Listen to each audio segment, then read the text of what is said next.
الحمد لله والصلاة والسلام على رسول الله وعلى آله وصحبه ومن والاه. أما بعد، إخواني وأخواتي، أسأل الله عز وجل بأسمائه الحسنى وصفاته العلى أن تكونوا بخير وعلى خير، ونحن على بعد يومين من شهر رمضان المبارك نستمر في هذه الحصص من أحكام الصيام. واليوم سنتطرق فيه إلى كيفية قضاء الصيام، من فاته الصوم كيف يقضي، وكذلك إن بقي شيء من الوقت أن نذكر بعض الأشياء التي يجوز للصائم فعلها. Mes chers frères et sœurs, j'espère que vous allez tous bien, ainsi que vos familles. On est à 2 jours du mois béni, le mois de Ramadan. Donc là, c'est la 6e vidéo qui concerne les règles du jeûne. J'espère que ces vidéos vous sont utiles et puis qui vous apprennent quelque chose. Aujourd'hui, je vais parler de la manière dont on rattrape le jeûne. Pour celui qui a des jours à rattraper, comment il le fait. إذن قضاء الأيام من رمضان هو يجب على التراخي. Le fait de rattraper des jours de Ramadan, il est obligatoire, mais على التراخي, ça veut dire que on n'est pas obligé de le faire tout de suite après la sortie du mois de Ramadan, mais on a du temps. على التراخي فالمسلم أو المسلم له حتى رمضان المقبل ليقضي ما فاته من رمضان الماضي. Donc le musulman et la musulmane a 11 mois pour rattraper ce qu'il n'a pas pu jeûner du Ramadan qui s'est écoulé. بطبيعة الحال نقضي نفس عدد الأيام التي لم نصومها في رمضان. Donc bien évidemment, on rattrape le même jours qu'on n'a pas pu jeûner. والأفضل أن تصام الأيام المقضية بالتتابع. Le mieux, c'est de jeûner les jours qu'on a à rattraper à la suite. C'est-à-dire que si par exemple j'ai 3 jours à jeûner, c'est bien de jeûner par exemple lundi, mardi, mercredi pour les rattraper. Mais si je veux donc les jeûner dispersés, il n'y a aucun mal. من أراد أن يصومها أن يقضيها متفرقة فهذا لا حرج عليه كأن يصوم الاثنين والخميس وغيره. Comme par exemple de jeûner lundi, puis après jeûner jeudi, d'accord, et laisser ça jusqu'à l'hiver où les journées sont plus courtes et c'est plus facile de jeûner. الآن من كان عليه قضاء ولم يقضي حتى دخل رمضان المقبل. Celui qui avait des jours à rattraper et qui ne l'a pas fait jusqu'à ce que le Ramadan suivant est arrivé.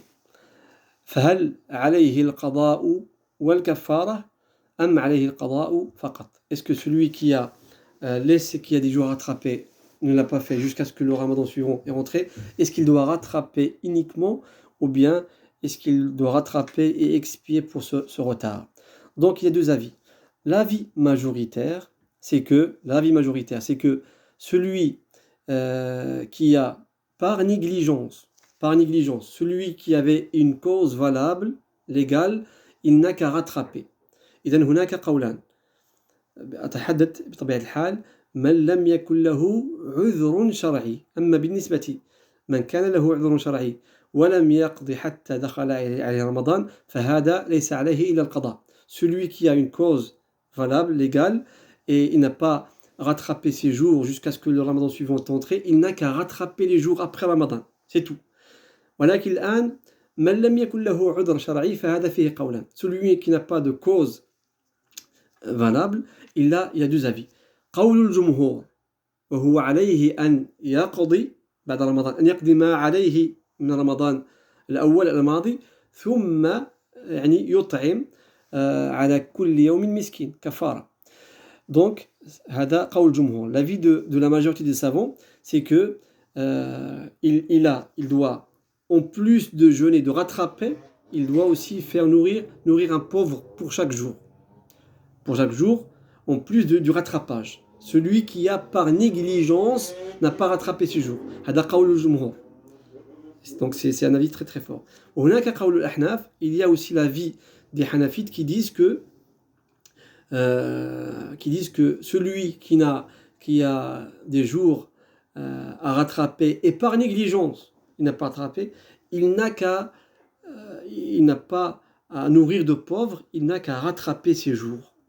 Donc voilà, deux avis, mais je pense que par précaution, il faut suivre l'avis majoritaire, à savoir que celui qui avait des jours à rattraper et par négligence il ne l'a pas fait, il doit jeûner et en plus de cela, il doit nourrir pour chaque jour un pauvre. يعني الأحوط هو أن يؤخذ هنا بقول الجمهور وهو أنه يقضي مع الصيام. هذا بالنسبة للقضاء. الآن مباحات الصيام. سأذكر بعض المباحات بقي على هذا الشريط أو هذا الفيديو دقيقة لأنني